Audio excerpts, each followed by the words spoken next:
fellow human, welcome back to another Dank Doggo / Entitled Parents videos. Do you enjoy having a tour guide when traveling? Or you would just prefer to explore things all by yourself? Moving on to the first story. Wait, you are our guide? But you're a girl! Okay, a bit to start with. I'm a freelance hiking and snowmobile guide on the island of Svalbard, Norwegian Arctic, and have to deal with all sorts of people on a day-to-day basis. I'm not super sure if this guy still qualifies as an entitled dad, since his son must have been at least 40, but here we go. A few months ago, I was guiding a trip by myself. We only send one guide out when the group is small, so I went to the hotels to pick up my guests, an Italian couple, and the Saudi Arabian father, ED, and son, S, combo. I walked into their hotel, introduced myself, and got everybody to sit in the car. When ED opened the passenger seat door, sat down and looked at me confused. ED, oh sorry, this is your seat, right? Me, nah, you can sit there if you want, it's easier to drive on the other side anyway. I always try to crack a joke or two to break the ice. Lots of people are nervous when having to drive a snowmobile for the first time. He looked at me slightly more confused, but I assume it's only a language thing. Brought them back to the headquarters and gave them a full safety briefing and an overview on a map where we'd be going. After that, I got them dressed and told them to wait outside, because our suits are made to keep you warm at minus 30 Celsius. So inside a building, you quickly start to melt. Once I was dressed, I went to meet them outside. ED, oh, you're coming with us on our tour? Me, I hope so, since I'm your guide. I had told them the briefing the usual. Hey, my name is Kat, and I'll be your guide for today. ED, is that a gun? Me, yes sir, but don't worry, she's not loaded. ED and S looked at each other confused, and we all start walking towards the snowmobiles so I could give them a small briefing on how to drive them.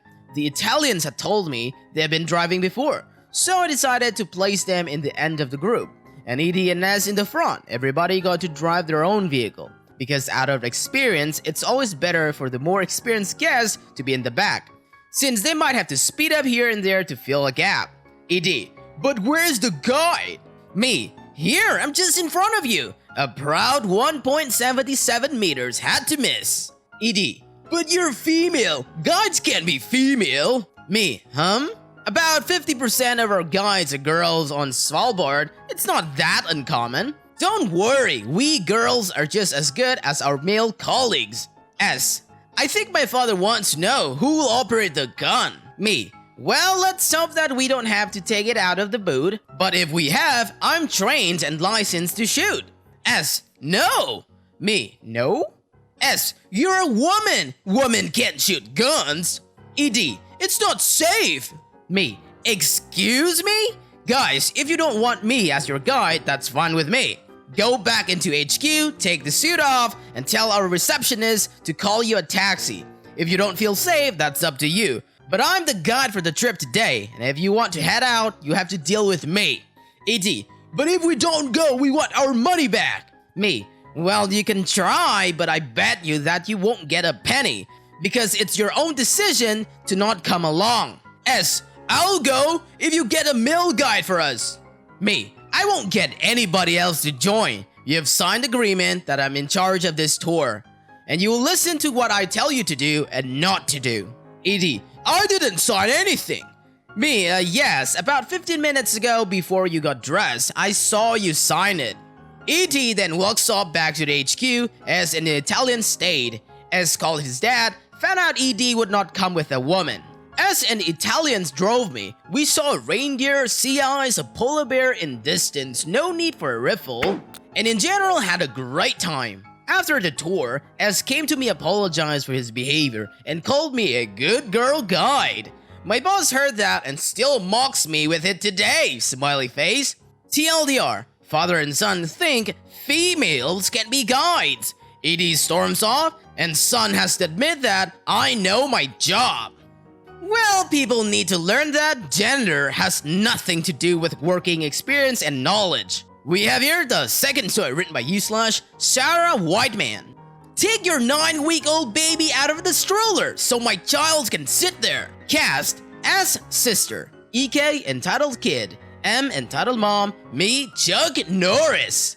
So, my sister and her husband flew up to come visit the family in Canada and introduced their newborn daughter to everyone over the Easter weekend. It wasn't a long visit, and they went to the airport this morning to check in for their flight. My train back to the apartment didn't leave for another 3 hours, so I was tagged along to help with the stroller and bags. Basically, I was an extra pair of hands so they could focus more on the baby instead of trying to juggle bags and everything. So, we are standing in line. There was an issue at the check-in kiosk, and I feel my small rolling weekend bag get extremely heavy all of a sudden, to the point where it almost yanks right out of my grip. I turn around and there's a girl anywhere from 7 to 10 years old sitting on my bag. Me, excuse me, please get off my bag. EK, my feet hurt, I wanna sit down. She then bounced in place and then actually yanked the bag handle out of my grip, causing both it and EK to fall to the ground. Don't drop my child like that. Me, she was sitting on my bag and yanked it out of my grip. It's barely 6:30 at this point and I had zero patience for this stupidity. So I just hold my bag in my hand, out of the way for EK to sit on. My knee starts getting fuzzy, as young babies will. And my brother-in-law jogs off to go grab a bottle of water to make her a bottle. They thought they could be through security at this point, so they weren't prepared to make her a bottle. No big deal. I tell my sister to take care of the baby and I'll manage the bags. But behind me, EK was just getting started. EK, Mommy, my feet hurt. I wanna sit. I crap you not. This kid dragged her words out exactly like this. Hang on, sweetie. My sister was adjusting the baby in her stroller in an attempt to calm her down. But from behind her, it looked like she was taking the baby out. See? She's taking the baby out of the stroller. Go sit there. My sister hears this, and she was just about to lose her mind. No, she can't sit here. You're taking the kid out. She can sit there. No I'm not, and no she can't. She's a grown but child. She can stand like the rest of us. Her feet hurts. Take your brat out of the stroller and let her sit there. My sister gets the look on her face that I know very well. It pretty much promises that she's going to screw up your day. OP, take baby's name out of the stroller, please. Brother-in-law should be here with the water for her bottle in a minute. I get confused, but I trust her and take the baby out of the stroller. Get this look of absolute triumph, only for it to drop off her face as my sister then grabs my weekend bag and a diaper bag and put them right where the baby was sitting. Like I said, tramp, your child is grown and she can stand. My child is 9 weeks old. She can barely hold her head up on her own. You need to get some ducking sense in your head. At this point in time, a check-in attendant has noticed my sister's situation with the baby, who is still fussing, and pulled her to the front of the line to get her through. Brother-in-law's reappears right after that to help sort out the bags while I feed the baby. I looked for M and EK was on the ground throwing a massive temper tantrum. Worse than any tantrum I've ever seen in children half her age. M was just looking like she was sucking on a lemon. TLDR, EK sits on my back while I'm holding it, complaining of sore feet and being tired. They fall off, and M demands for my sister to take her newborn out of the stroller for the EK to sit in it. My sister blatantly refuses, and the kid throws the temper tantrum. I mean, if it really did hurt that much, the kid could have always sat on the floor. Next up with the third story shared by Charlotte's Spooks. M tried to send me away from my mother's party because my lazy eye scares her daughter. So when I was small, I was included in a car accident which damaged my eyesight and the looks of my eyes itself. It's not really a lazy eye, as my pupil just lazily rolls around my eyes most of the time. Some nerve thing, doctor said. My mother hosted a great party with grills and everything, and invited all her friends from the neighborhood. Innocent, right? Well, not really. So I was eating with my friend when a little kid comes to our table. It was a cute little girl that said she was lost, so I lowered myself to her level to ask them about her mom so we can find her. But as I did, she ran off while crying. I shrugged off. There was a lot of parents that are more experienced. This is where the fun begins. Em and her daughter approached me when I was taking another burger that my mom made. She took a look at me and then did an obviously disgusted sound. Then she said, what is that? Me, what's what, ma'am? What is with your eye? No wonder it made my daughter cry. Me, what? Can't you at least hold it up? Me, do I look like I can? Don't raise your voice, young lady. You do not belong to this party anyways. Me, why? You scare kids. At this time, people hear us and my mom storms in furious. She explained everything and then sends the entitled parent away. Swears on my mom before going off. I love my mom.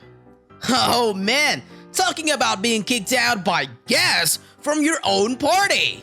Moving on to the fourth story shared by /Tion City. Hi, we're thinking about opening up a kid-free cafe. What? That is discrimination! Yep, in my city, 1 million plus population and hundreds of places where you can bring your kids. One cafe wanted to open up with a kid-free policy. That seemed like such a great idea to me since I hate kids. I understand that many people don't, probably even most people. But I know there are others like me who want to have a coffee in peace, but nope. Parents went wild with fury and reported the cafe for discrimination. They had to change their policy. Now there are a total of 0 cafes with a kid-free policy, and hundreds where you risk having to sit next to a screaming, crying, messy kid, strollers blocking the spaces between the tables, and parents drinking latte, while not giving a duck about their children causing a ruckus. Seriously, 1 cafe? Was that too much to ask for? Well, instead of making a no-kid zone, they should just change it to like 16 plus cafe, and voila, no problem at all. The fifth story is shared by /Silky December. Fiance's family banned me from our home after he passed away. I'm going to preface this by saying that brevity is not my strong point. Sorry! It was hard to know what to include since there's a lot of backstory. If nothing else, writing this felt good because it was a very traumatic time and getting it off my chest is helpful. Hopefully no one thinks I'm the entitled one. So, my fiance, N, died very unexpectedly in 2016 at the age of 35. I was 26 at the time. We lived together in a house on a few acres. I had lived there for a couple of years, and he had lived there for most of his life. N's grandfather built the house, and when his grandparents died, the house was willed to their 6 children, one of whom was N's mother. When N's mother died, her share was willed to N and his 2 siblings. So, N was a partial owner of the home. His aunt, R, also lived there. She was mentally unstable in many ways I won't get into, except to say that she was a serious hoarder. Consequently, the house was in disrepair.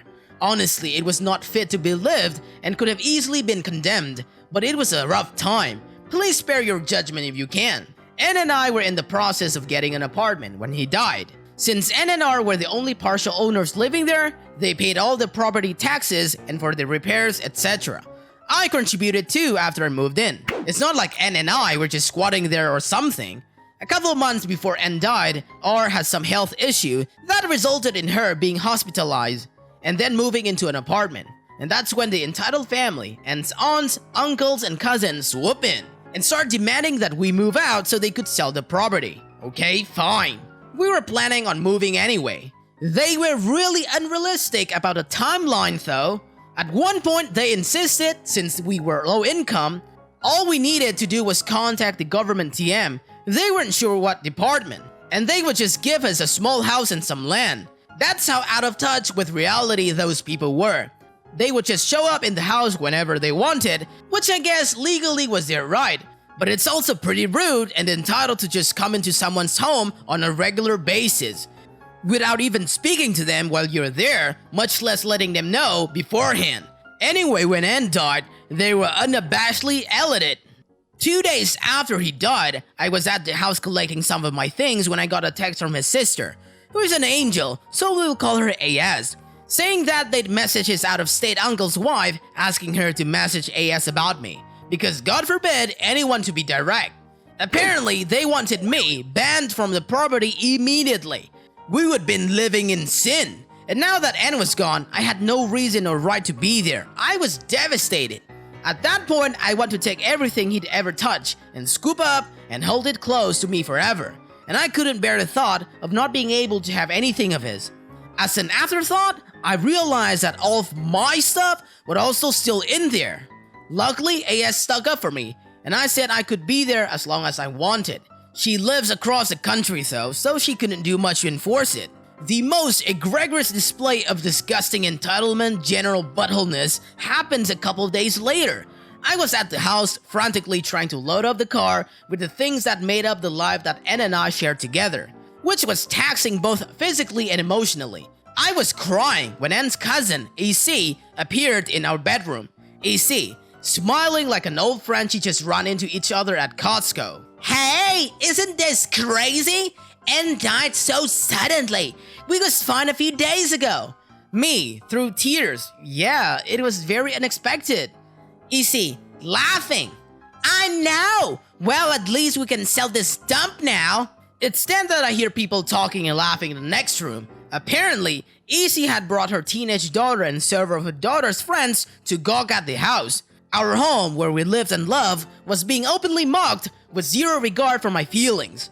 EC, so, when do you think you'll be gone? Me, I'm not sure. I'd like to get as much of N's stuff as possible, and AS asked me to get some of their mom's things. EC, frowning. Well, I guess I'll have to talk to AS about that. Their mom is the reason this place is so run down, you know. Laughing again. I don't see why AS would want any of this garbage. Note that this is blatantly false, as the house has been in pristine condition until N's mother died and our hoarding worsened, to the point that N could not keep up with it. Also, there were plenty of keepsakes and heirlooms that were not all garbage. I'm sort of dumbfounded by this whole exchange, and way too emotionally drained to deal with it, so I just get back to what I was doing. Later that night, EC's sisters messaged me, asking me what I'd done with R's box of plastic horses. R wanted them back immediately. Of course I had not taken it. Why would I want a box of plastic horses? Hint, I would not. I elected not to reply. And after that, they got more aggressive about me not being there because I was a plastic horse thief.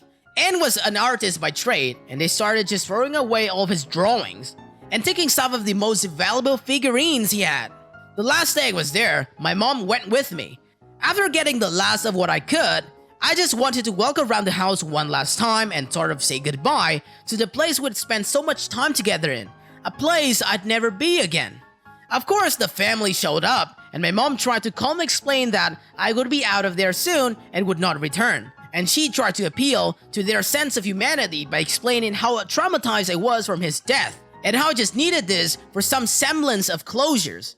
But his aunt got in her face and lectured her about how N was in hell, and I'd be going there too. Then my mom, who somehow managed to not knock her teeth out, reminded her that AS had told me I could be there. The aunt responded by calling the police to have me forcibly removed.